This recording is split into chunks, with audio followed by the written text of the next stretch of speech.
Fala, impressionador! Bem-vindo a mais uma aula do nosso mini curso de desenvolvimento web com JavaScript aqui da Hashtag. Na aula de hoje, a gente vai implementar algumas funcionalidades e você vai ver que elas são extensões naturais de tudo que a gente fez até agora. E acho que isso vai funcionar de uma forma bem bacana, beleza? Então, sem mais delongas, bora lá pro vídeo!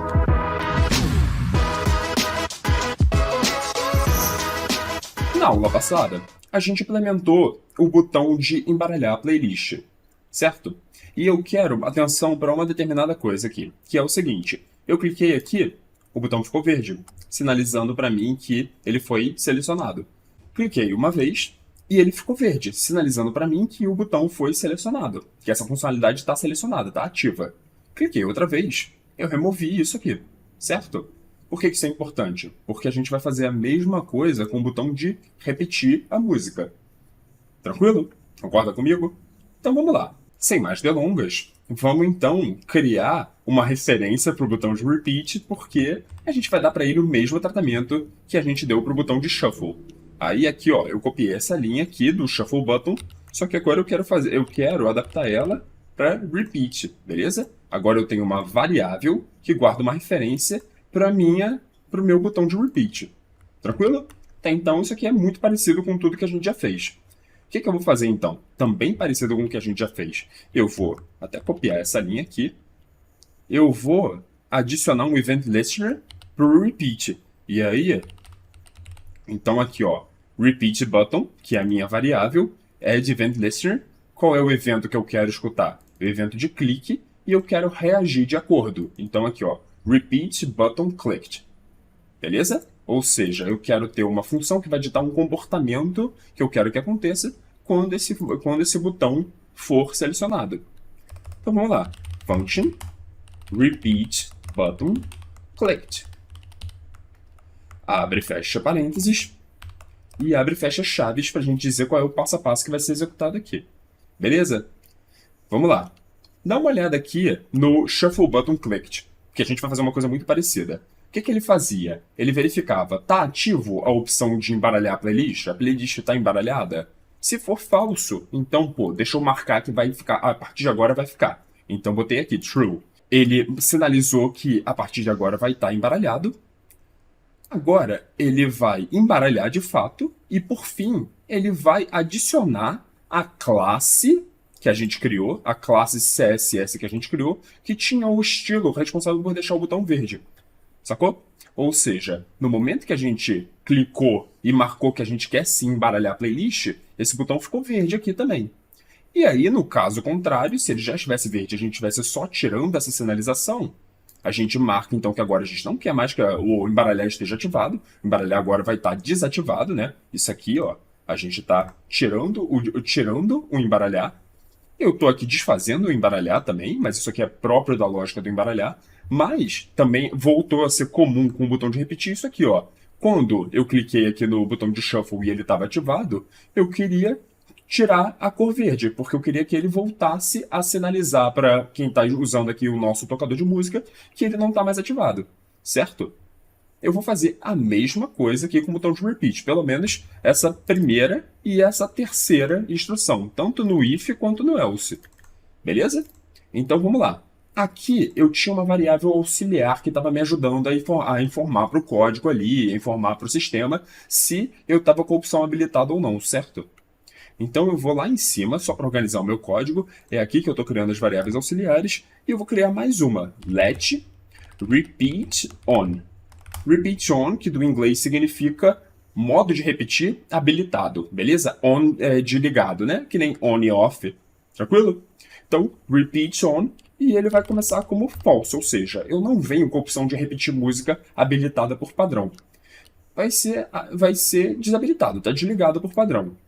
E aí, eu vou fazer isso aqui. If repeat on for false, se isso for false, o que eu quero fazer? Eu quero que ele passe a ser true, repeat on passa a ser true, e eu quero que agora o repeat button ganhe a cor verde ali, não é? Que nem o botão de shuffle.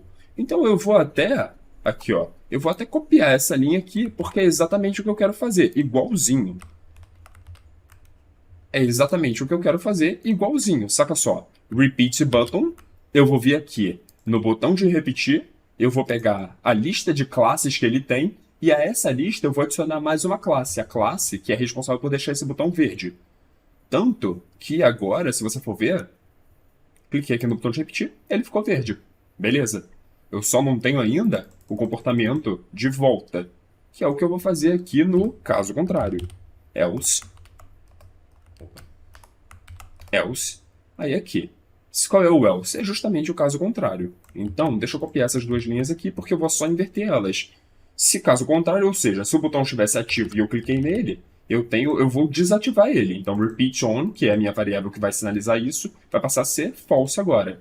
E repeat button, ele vai ter, nas listas de classes dele, ele já vai ter aquela classe que faz a cor dele ficar verde. E eu quero tirar essa classe, eu quero que ele deixe de ter esse estilo. Então, repeat on, class list, remove. Beleza? Então aqui, ó. Agora, a gente já tem um botão que, clicando, ele fica mudando de cor. E a gente já tem uma variável para sinalizar isso. Beleza. Mas a gente não tem, de fato, a música sendo repetida. Se você botou essa playlist para tocar até o final de uma forma atenta, você vai perceber o seguinte. Quando a música chega ao fim, ela simplesmente para. Ela não avança direto para a próxima música. Isso é um problema, na verdade, porque as playlists não funcionam assim. A playlist, quando termina uma música, ela emenda na música seguinte, certo? E quando você está com o botão de repetir habilitado, o que acontece? Quando ela termina a música, ela volta para o início dessa mesma música e toca de novo. Beleza? Tá na hora da gente ajeitar isso. E a gente vai ajeitar de uma forma muito simples. Vamos pegar aqui song, que é a variável que a gente tem que guarda uma referência para tag de áudio. Lembra? Para tag que gerencia a música. Então, a gente até já botou aqui um event listener nela, já botou um event listener nela nas aulas passadas. A gente vai fazer isso de novo. A gente vai dar a ela a capacidade de escutar mais um evento e reagir a mais um evento. Qual evento? Dessa vez é um evento diferente. Quando a música termina, a tag de áudio, ela manda mais um evento. Ela manda o evento, opa, a música terminou. Ela avisa, a música terminou. Esse é o evento ended. Beleza? Então assim, ó, evento ended, a música terminou. E aí eu quero reagir a esse evento. Ou seja, quando a música terminar e eu escutar essa informação, ó, a música terminou, eu quero ter um comportamento que lide com isso. E qual vai ser o nome desse meu comportamento? Eu vou botar o seguinte nome, next ou repeat. Por quê? Porque são as minhas duas possibilidades. Ou eu vou next, ou seja, ou eu vou para a próxima música, ou repeat, ou seja, ou se eu tiver com o botão de repetir habilitado, eu vou repetir essa música. Sacou? Faz sentido? Vamos lá então. Agora, function, aqui, next ou repeat. Vamos começar a escrever essa função aqui que eu estou propondo. E aí vamos lá. O que eu disse? If, aqui, repeat on, se isso for.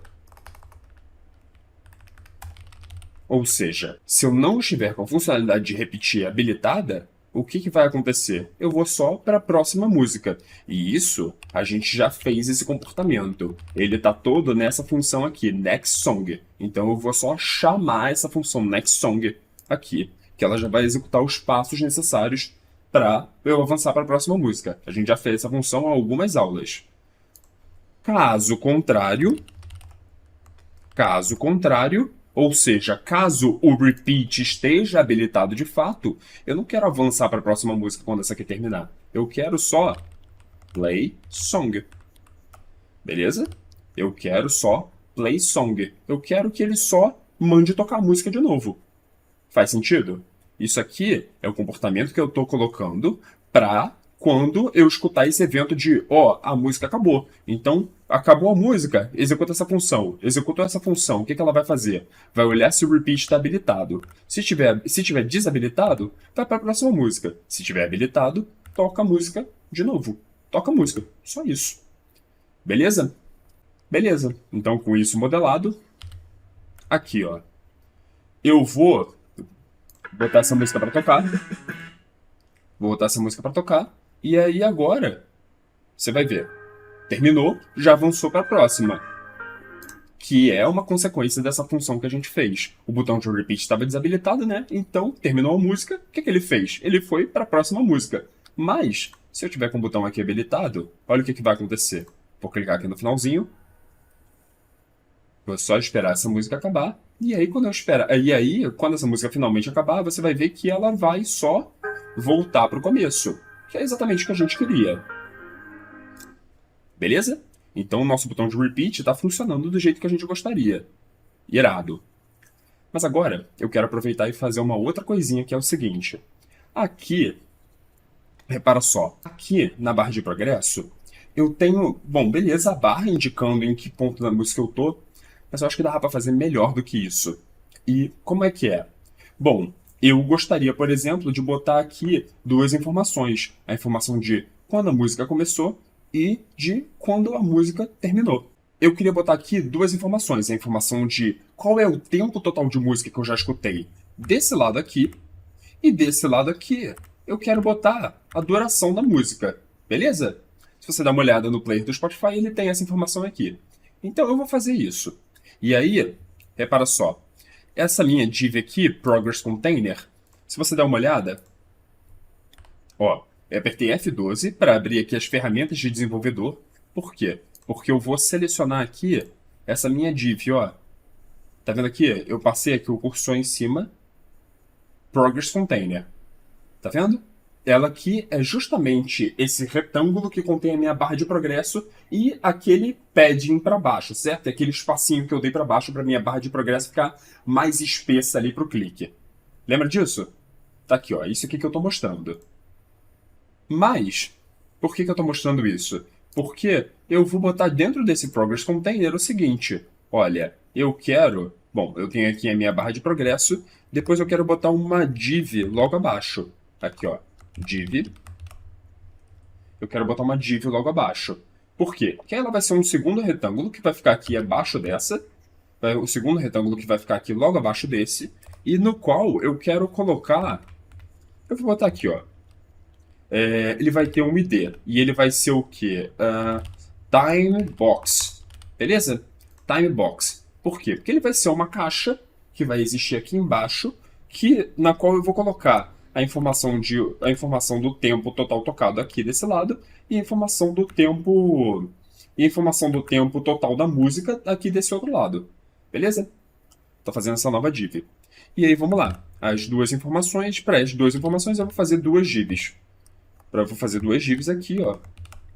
Copiei aqui, vou copiar duas divs, beleza? Uma delas vai ter o ID Song Time.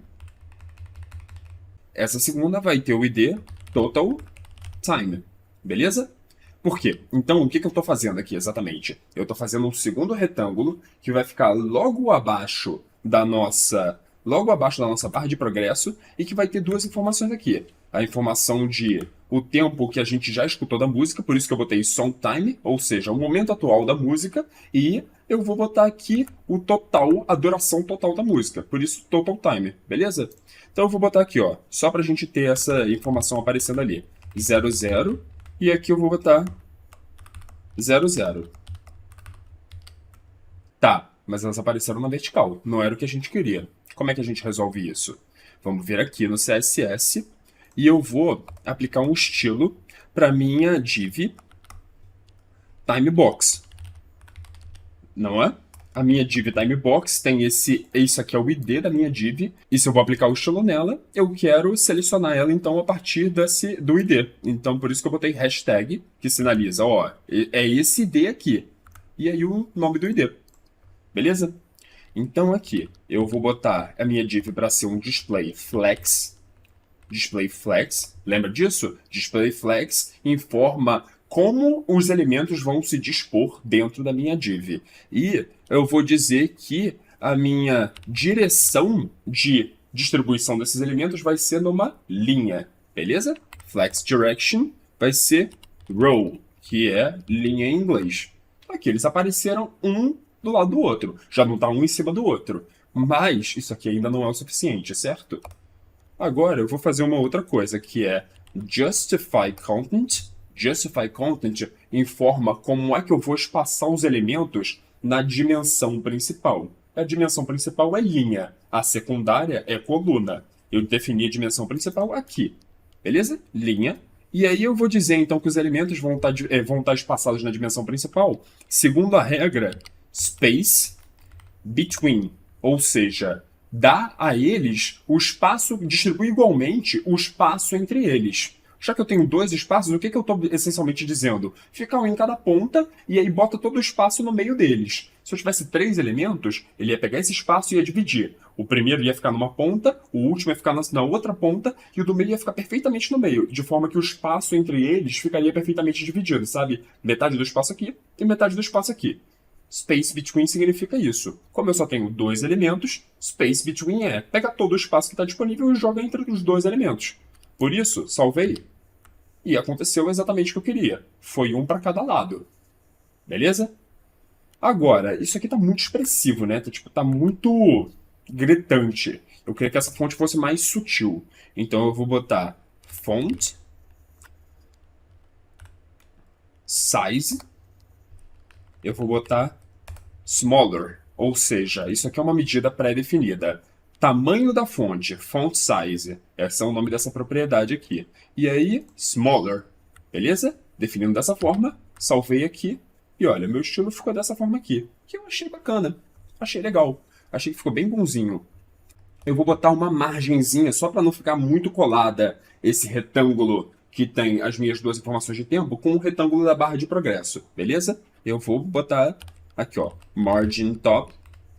Ou seja, eu estou botando uma margem para acima dessa minha caixa com as informações de tempo. E ela vai ter, sei lá, 0.5 EM. Beleza? 0.5 EM. Só para não ficar totalmente colado. Beleza? E aí o seguinte, lembra que a gente já tinha feito... Lembra que a gente tinha botado um espacinho ali na barra de progresso para a barra de progresso ficar maior e com uma área clicável maior?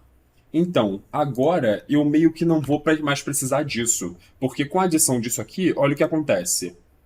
A barra de progresso, ela é o container de progresso, que é onde eu clico de fato, ele é isso tudo. Ou seja, ele incorporou a minha caixa com as informações de tempo. Então ele ficou ainda mais largo.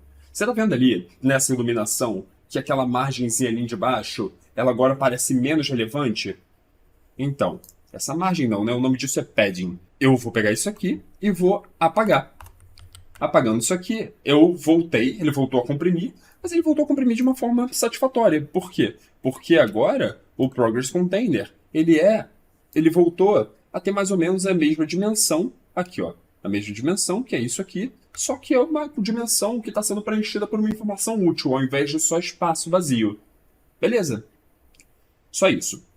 Agora, tá, isso aqui era só um ajustezinho. Agora a gente já tem aqui essas informações. Tranquilo. Isso aqui é tudo muito de praxe. Beleza, fechei isso aqui. Lembrando, eu botei Song Timer, o ID, para esse cara aqui da esquerda. E aqui, Total Time, o ID para esse cara aqui da direita. Essas são as divs que representam cada um desses elementos. E eu vou atualizar eles individualmente. Tá bom? Então agora, falando de atualizar isso aqui, a gente está falando de JavaScript. Aí vamos voltar para cá. A gente já está sabendo aqui que para eu atualizar isso, eu primeiro tenho que pegar uma referência para cada um deles. Então vou botar aqui, ó, SongTime. Ele vai ser document.getElement pelo ID. Aqui, SongTime. Tranquilo? E aí a mesma coisa do Total Time. Então eu já criei 2 variáveis, uma para pegar uma referência para cada um deles. Tá bom? Aqui eu vou fazer o seguinte. Eu vou criar 2 funções. Uma delas é update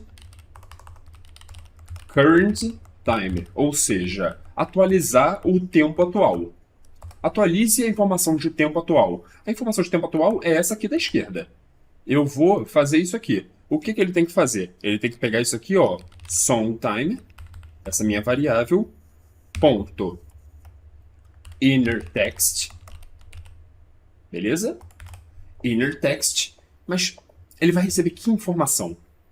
Qual é a informação que ele vai receber aqui? É a informação do momento atual da música, não é? Isso aqui, pensa num player de música. Eu quero que isso aqui fique atualizando com o instante da música em que eu tô. Sacou? Faz sentido? Beleza. Então, da onde vem essa informação? A gente já usou essa informação antes. A própria tag de áudio, a própria referência da tag de áudio já me dá essas informações. Lembra? Ela me dá o current time, que é justamente o momento atual da minha música, e o duração, que é o tempo total que eu tenho da música. Lembra? Eu já até usei essas informações para manipular aqui a barra de progresso. Então eu posso só pegar elas. Eu vou botar isso aqui, ó. Songtime.innerText, ou seja, eu estou pegando o texto interior da variável que tem uma referência para isso aqui, ou seja, o texto interior é isso aqui mesmo. E eu vou atualizar. Com que valor? Com o valor do momento atual da minha música, que é dado pelo song.duration. Beleza? Isso aqui. Eu vou fazer uma coisa muito parecida com o tempo total. Update total time. E aí, eu vou botar aqui, ó, total time, minha variável total time, ponto inner text, ele recebe song.duration. Na verdade, esse aqui é o song.duration de fato. Esse aqui eu escrevi errado, é o current time. Beleza? Song.duration e aqui song.currentTime. Aqui, o que eu estou fazendo? Eu estou definindo duas funções e quando eu executar elas aqui, elas vão atualizar essa informação aqui e essa informação aqui de forma correta. Agora, concorda comigo que a duração só precisa ser carregada uma vez, né? A duração da música só precisa ser carregada uma vez, que é quando a música for carregada. O tempo atual da música é que precisa ser carregado o tempo todo. É que nem a barra de progresso. Na medida em que a música vai tocando, a barra de progresso vai avançando. Na medida em que a música for tocando, eu quero que esse tempo seja atualizado. Beleza? Mas, deixa eu te mostrar uma coisa aqui sobre essa informação aqui que a gente está utilizando. Esse current time, ele tem uma particularidade. Aqui, ó. Vamos pegar aqui o Progress Container, tá? Aqui nesse Progress Container, eu botei a minha função que ia modelar o comportamento de quando eu clicasse nela, não é? O comportamento de pular aqui na playlist, certo? Eu vou pegar dessa função aqui, jump to, e vou colocar uma instrução adicional só para te mostrar uma coisa. Depois eu vou tirar ela, tá bom? Mas só para te mostrar uma coisa. Eu vou usar a função alert, que é uma função que já existe no JavaScript e que comanda o navegador para o navegador te dar um alerta. E assim, qual é o alerta? É a mensagem que você colocar aqui dentro dos parênteses. E qual é a mensagem ou a informação que eu quero colocar aqui dentro dos parênteses? Eu quero pegar esse song.currentTime ou song.duration. Qualquer um dos dois vai servir para eu ilustrar o que eu quero dizer. Song.currentTime. Beleza? Eu vou salvar aqui. Pronto. Isso significa que quando essa função aqui for executada, essa jump to, que é executada quando eu clico aqui na minha barra de progresso, ela vai executar também essa instrução aqui de alertar. Eu cliquei aqui, ó. Ele alertou para mim. 61.345.262. O que é isso? Significa quantos segundos se passaram desde o início da música. Isso aqui que é o current time. É assim, quantos segundos se passaram desde o início da música? Tá aqui essa informação. Só que tá vendo que ela é dada em segundos e não... Ela é dada em segundos e assim com os decimais quebrados e não dessa forma aqui bonitinha de tempo como eu gostaria que fosse, certo? Beleza. Foi para isso que eu quis mostrar. Porque, ó, se eu simplesmente... Ó, cliquei aqui num outro ponto, cliquei aqui mais ou menos nessa altura, e ele disse, ó, passou 91 segundos, 0,059374 segundos. Pô, eu não vou usar isso aqui, né? No mínimo, aliás, 91 segundos seria 1 minuto e 31 segundos. E esse resto aqui, pô, eu não vou mostrar isso aqui, né? Beleza. Tá, então como é que a gente vai lidar com isso? Eu vou apagar aqui esse alert aqui era só para mostrar para vocês essa informação como ela vem. Essa informação in natura, beleza? Mas a gente vai dar um jeito nisso. E como é que a gente vai dar um jeito nisso? Primeiro de tudo, deixa só eu fazer o seguinte. Eu vou adicionar mais um evento para a minha tag de áudio escutar e iniciar uma reação. E qual é esse evento? É o loaded metadata. Beleza? E o que é isso aqui? Isso aqui parece meio esquisito, ele tá comunicando que, ó, eu já carreguei as informações da música. Beleza? Isso aqui que a gente faz, ó, no Initialize Song, essa função aqui que a gente fez, a gente tem esse momento aqui em que a gente fala, ó, minha tag de áudio, ela vai receber a música que tá nesse caminho aqui, ó. Isso aqui que eu tô fazendo. Fiz isso lá algumas aulas atrás. Beleza? Quando eu faço isso aqui, eu tô falando, carrega essa música que tá nesse caminho aqui. Tranquilo? É isso que a gente está fazendo. Quando ele vai carregar, ele tá ali, ele carrega, ele processa aquela música e beleza, processou. Eu já entendi. Quando eu já entendi, assim, eu, no caso, a tag de áudio, eu consigo então ter essas informações de tempo da música, tempo atual da música, tempo total da música disponíveis. Esses são exemplos de metadados da música, beleza? São dados sobre a música. E aí, quando eu tenho essas informações prontas, eu emito esse evento aqui, ó. Eu já carreguei os metadados. Tranquilo. Então, se eu já carreguei os metadados, eu posso simplesmente chamar aqui a minha função update total time. Beleza? Carreguei a minha música. Então, salvei aqui. Ele já atualiza, então, aquele texto aqui com o tempo total da música. Atualizei. Mas repara, mais uma vez, apareceu esse tempo esquisito. Esse tempo aqui, putz, em segundos totais da música, com um decimal. Não é assim que eu quero que exiba, né? Eu quero que exiba de uma forma muito mais bonitinha, certo? Então, para isso, eu vou fazer uma função auxiliar. A minha função auxiliar vai ser, ó, eu vou colocar aqui em cima dessas, vai ser function, vai ser to, HHMMSS, beleza? Por quê? To é para, né? To é para em inglês, HH é hora, minuto e segundo, né? Hour, minute and second, beleza? Por quê? Porque eu quero que ela passe para esse formato aqui de 2 números para hora, 2 números para minuto, 2 números para segundo, que é o que eu estou exibindo aqui, sacou? Então, abro e fecho parênteses, abro e fecho as chaves, só que eu preciso aqui eu preciso de uma informação aqui. Eu preciso do número que eu vou formatar. Esse número aqui, eu vou deixar ele num formato mais bonito. Então, eu vou botar aqui, ó, original number, beleza? Original number, tá bom? Por quê? Porque esse aqui, o número original, é o número que eu vou formatar, tá bom? Então é isso aqui. Aí aqui dentro dessa função, repara só. Pensa comigo aqui. Eu tenho essa informação aqui inicial, ó. Eu tenho essa informação aqui inicial. 147.325656 segundos, né? Isso aqui, no caso, é uma vírgula, né? Isso aqui é uma vírgula, mas é porque no JavaScript isso aqui é usado como ponto. Beleza? Isso aqui é o meu tempo total de música. Só que o que significa esse tempo total de fato? 147 segundos? O que é isso aqui? Vamos supor, na verdade, que fosse um número bem maior, até para melhorar o meu exemplo. Se fosse, sei lá, 3.701, beleza? 3256 segundos. Tá bom? O que significa 3.701 segundos? Significa, em termos, bom, em um formato mais bonitinho, isso aqui já tem o suficiente. Isso aqui já tem mais de 1 hora nesses segundos? Tem. 1 hora tem 3.600 segundos, certo? Então, se eu for passar isso aqui para o formato de horas, minutos e segundos, como é que ia ser? Isso aqui ia ser 0,1, certo? 1 hora, porque aqui tem 3.600 segundos.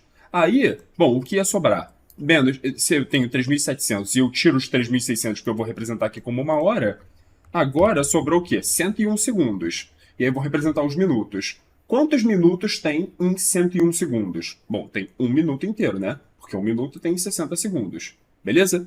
Então, mais uma vez, tem 1 hora, tem 1 minuto aqui. Beleza? E, por fim, aí os segundos que sobraram. Os segundos que sobraram são... Depois que eu já descontei a 1 hora, 3.600, sobrou 101, essa desgraça aqui. Depois eu subtraí o minuto. O que é? E aí, o quanto vale 1 minuto? 60 segundos. Que era o máximo de minutos que dava para extrair de 101, certo? Sobrou o quê? 41, essa desgraça aqui. Eu vou botar o quê? 41, essa desgraça aqui, mas eu não quero representar essa desgraça. Isso aqui, eu quero representar então dessa forma aqui, né?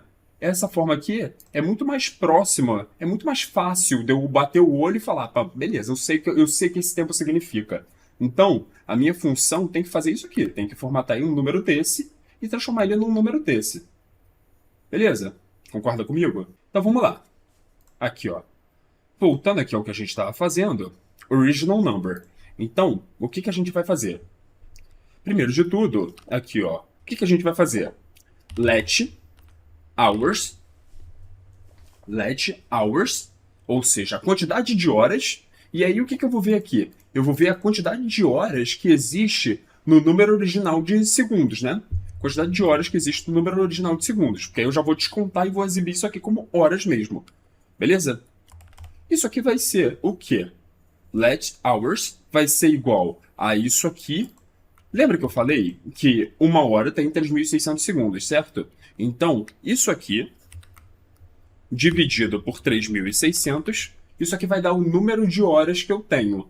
Só que se eu simplesmente fizer essa divisão, isso aqui vai dar 1, pode, sei lá, dar 1, alguma coisa, uns quebrados. Eu não quero os quebrados, eu quero só um número de horas. Então o que eu vou fazer? Eu vou ignorar tudo que está depois da vírgula.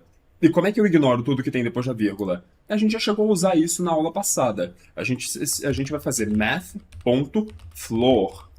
Math.floor é uma função que já existe no JavaScript que faz justamente isso. Pega o número que a gente está informando e usa só o que está antes da vírgula. Ou seja, eu vou ver aqui no número original, no número total assim de tempo dessa função, no número total de tempo dessa música, eu vou ver quantas horas existem, e aí essa conta aqui vai dar, sei lá, 1, alguma coisa. Sei lá, se fosse uma música bem longa. Se for, por exemplo, um podcast. 1, alguma coisa horas de duração, certo? Tá, mas eu não quero 1, alguma coisa. Eu só tô querendo ver a quantidade de horas que existe. 1, alguma coisa, tá, então tem uma hora. Beleza. Então eu usei o math.floor para ignorar tudo que vinha depois da vírgula. Tá bom. Então, agora vamos ver quantos minutos tem aqui nessa... Quantos minutos tem aqui nessa conta. E aí, quantos minutos tem aqui nessa conta? Pensa no exemplo que eu estava dando ali no Paint. Como é que a gente faz? A gente pega o número original e desconta a quantidade. Desconta a quantidade que a gente já jogou lá nas horas, certo? Desconta a quantidade que a gente já jogou nas horas. Então, esse número original, sei lá, os 3.700 segundos lá que eu tinha botado lá no Paint. 3.701, não era? Então, eu vou tirar a primeira hora, ou uma hora que eu ia botar aqui, que são 3.600 segundos, e aí o que sobrar é que eu vou calcular aqui para minuto. Faz sentido? É o que a gente fez ali no Paint. Então, total aqui, que é esse total, sei lá, em segundos, 3.701, menos uma hora. E uma hora, só que ainda em segundos, né? Uma hora, que a quantidade de horas aqui está aqui nessa variável hours, que eu botei aqui em cima, vezes a quantidade de segundos que tem numa hora. Mais uma vez, só para deixar claro. 3701, sei lá, qualquer coisa. Isso aqui era o tempo total que a gente tinha. Isso aqui era o tempo total que a gente tinha em segundos. Se eu estou representando isso aqui no formato hora, minuto, segundo, isso aqui vai ser... Bom, aqui, primeiro de tudo, eu vejo quantas horas existem nesse total de tempo em segundos. Bom, uma hora tem 3.600 segundos, então eu sei que isso aqui completou uma hora, mas nada além disso. Uma hora. E aí, como é que eu faço para os minutos? Então, eu vou pegar esse total, e desse total eu vou subtrair a quantidade de segundos que existe em uma hora, e aí eu subtraí, então, 3.600, e sobrou 101. E aí, agora eu vou fazer a mesma avaliação para minutos, né? Dos 101. Quantos minutos existem em 101 segundos? Simples. 101 dividido por 60, porque um minuto tem 60 segundos, e isso aqui dá 0,1. Certo? E aí, sobrou o quê? Os 41 segundos e os quebrados que eu vou ignorar. Beleza? Concorda comigo? Então tá. O que a gente vai fazer aqui é total de tempo menos a quantidade de segundos que existe na quantidade de horas que a gente já separou, Beleza? Então agora, e o resultado disso vai ser o resto que não podia ser adequado na quantidade de horas, e a gente vai tentar adequar na quantidade de minutos. E como é que a gente vai tentar adequar na quantidade de minutos? Dividindo isso aqui por 60, porque 60 é a quantidade de segundos que existe em um minuto. Beleza? E, mais uma vez, isso aqui pode não dar um número exato. Isso aqui pode dar, sei lá, 1,25. Significa que nesse resto aqui, né, depois que você descontou a quantidade de segundos que completava horas, isso aqui ainda deu o suficiente para dar 1,25 minutos. Só que eu não quero 1,25 minutos, eu quero só números inteiros. Então eu vou pegar isso aqui e vou usar o math.floor para ignorar o que vem depois da vírgula. Beleza? Tá, agora eu vou fazer com os segundos. E como é que é com os segundos? É a mesma coisa. Eu vou pegar o tempo total. Eu vou botar aqui, ó, sex, né? Para ser uma variável que vai simbolizar os segundos. Os segundos ali inteiros, né? Na minha formatação bonitinha. E aí vai ser o quê? Bom, original number, ou seja, o total de segundos já que eu tinha, menos, bom, a quantidade de horas a quantidade que eu dediquei para horas, né? A quantidade que eu dediquei para horas. Então eu tenho um número inteiro de horas vezes a quantidade de segundos que existe em uma hora.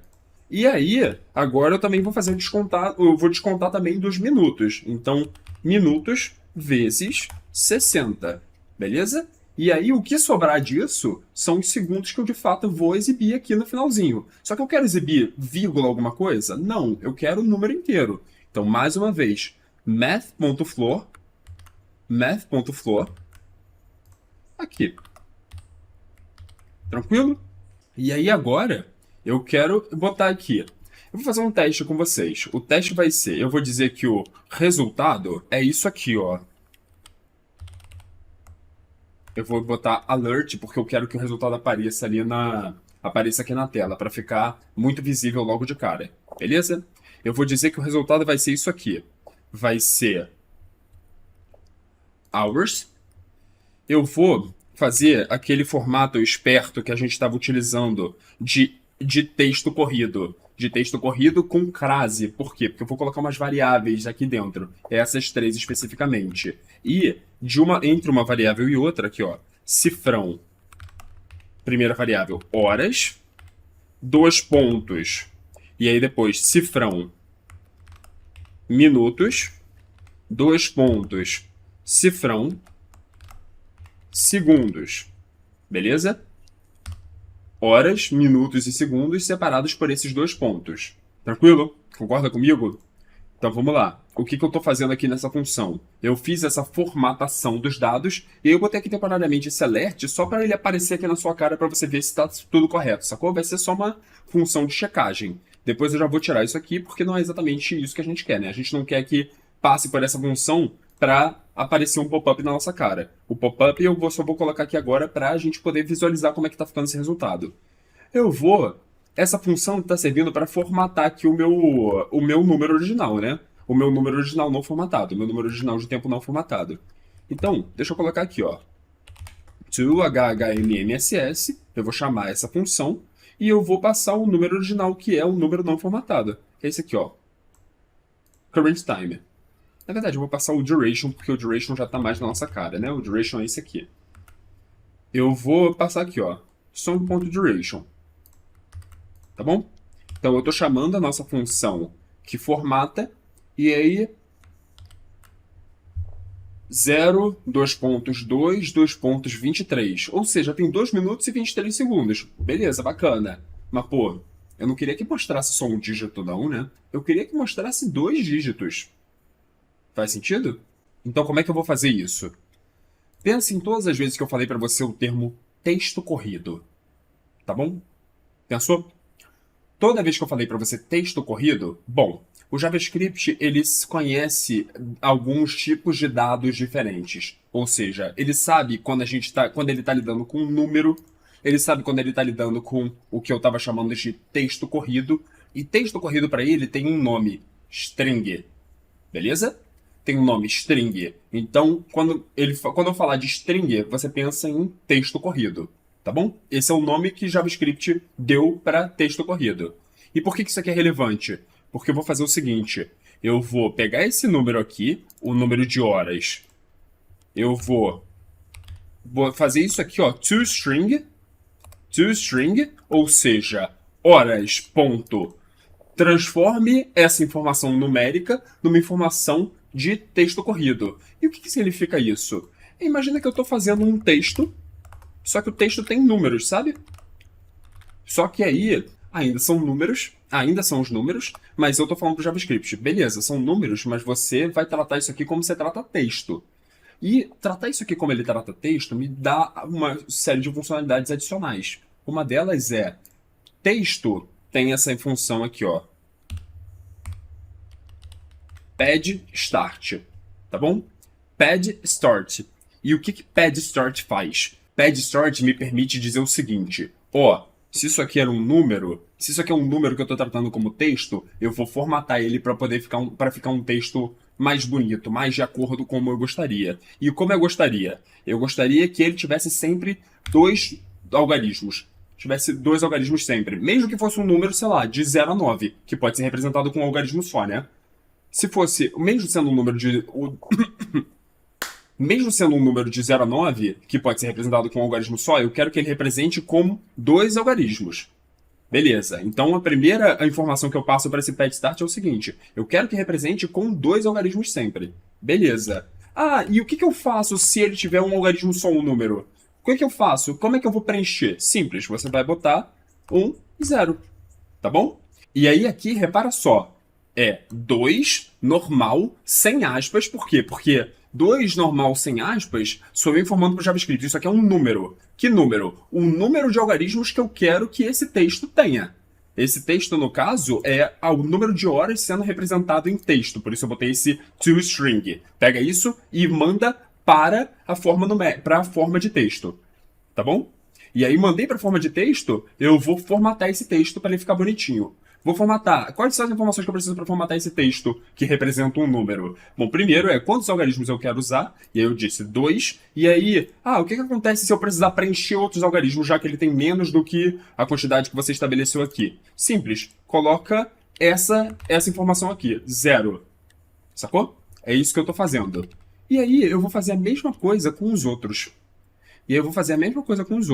Porque eu quero que todos eles tenham esse formato. Então aqui, ó. Eu vou copiar isso aqui, ó. Minutos virou toString, ou seja, transforma em texto corrido, representa isso aqui em texto corrido, e representa isso aqui em texto corrido e formata ele para ele ter sempre dois algarismos. Tá bom? Salvei aqui.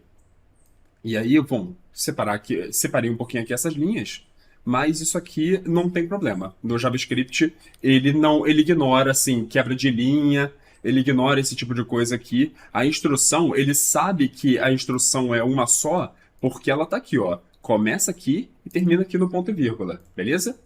Tá, isso aqui é só para sinalizar para vocês que tudo funciona. Vou dar o OK aqui e olha só o que aconteceu. Ele formatou para mim e ficou super bonitinho do jeito que eu gostaria, não é?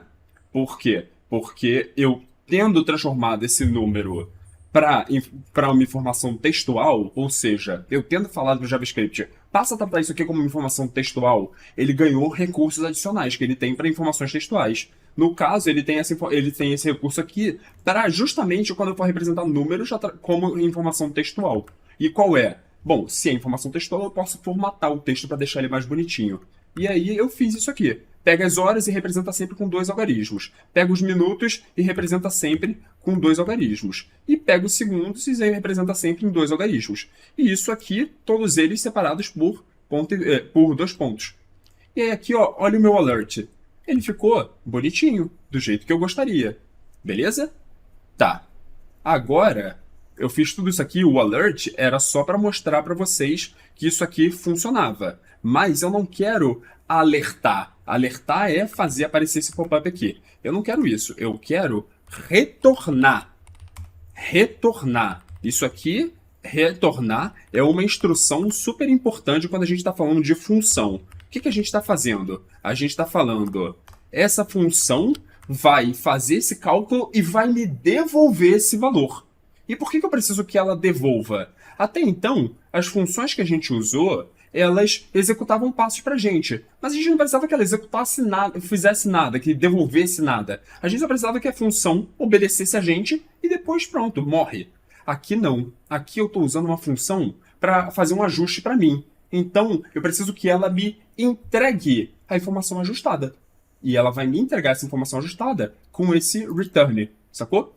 Isso é o que diferencia essa função aqui dessa aqui de cima. Essa aqui de cima, se você passar o cursor aqui, você vai ver que, ó, void. Void é vazio em inglês. Por quê? Porque ela não entrega nada. Aqui, void não é void. Aqui, ó, function e ali no final, string. Por quê? Porque ela está me entregando um texto. E qual é esse texto? É o texto do tempo formatado, sacou?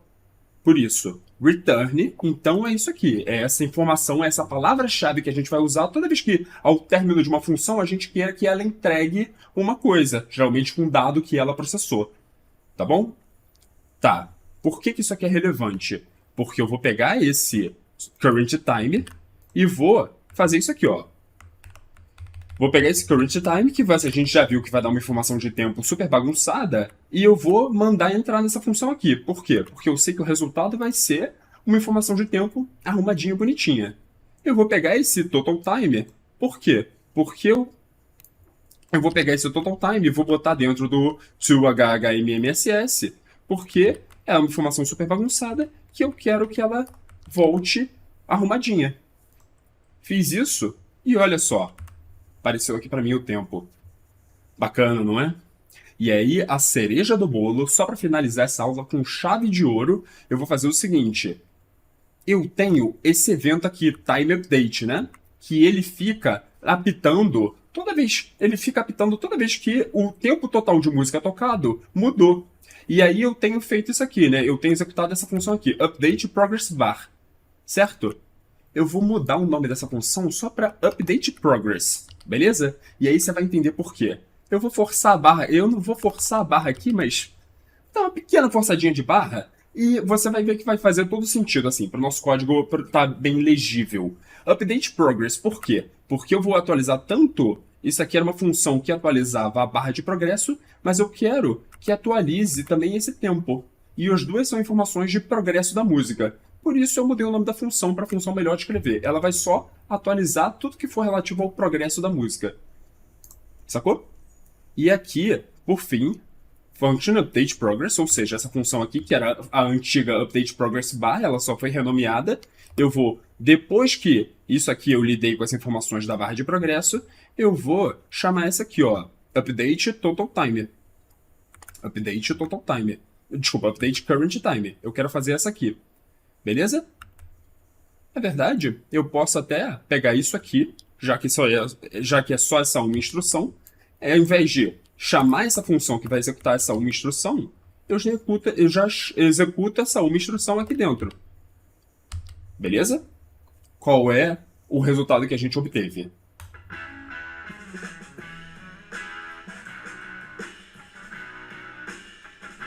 Tá vendo que tá tudo funcionando?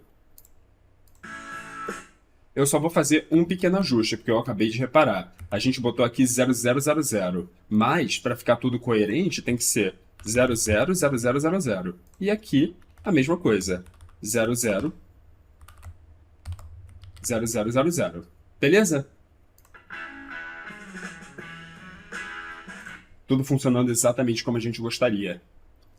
É isso por hoje. Você está vendo que nessa aula a gente aprofundou, a gente brincou com uma série de coisas que a gente já tinha visto inúmeras vezes em outras aulas, nem apresentou nada de muito novo, à exceção de um conceito ou outro, mas acho que ao mesmo tempo a gente fez umas coisas tão legais. Eu acho que a gente deixou aqui a nossa interface tão mais rica, tão mais bonita, e com uma funcionalidade legal também, que é a funcionalidade aqui de repetir a música.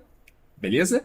Então é isso, galera. Eu espero que vocês tenham gostado. Fala pra mim qual foi o seu ponto favorito aqui dessa aula. Se foi a sessão de repetir música, se foi o lidar com as informações de tempo aqui, formatar tudo certinho, pensar nisso aqui. Fala pra mim, eu quero saber. Beleza? E aí, vejo vocês na próxima aula, a aula final desse projeto pra gente fechar com chave de ouro.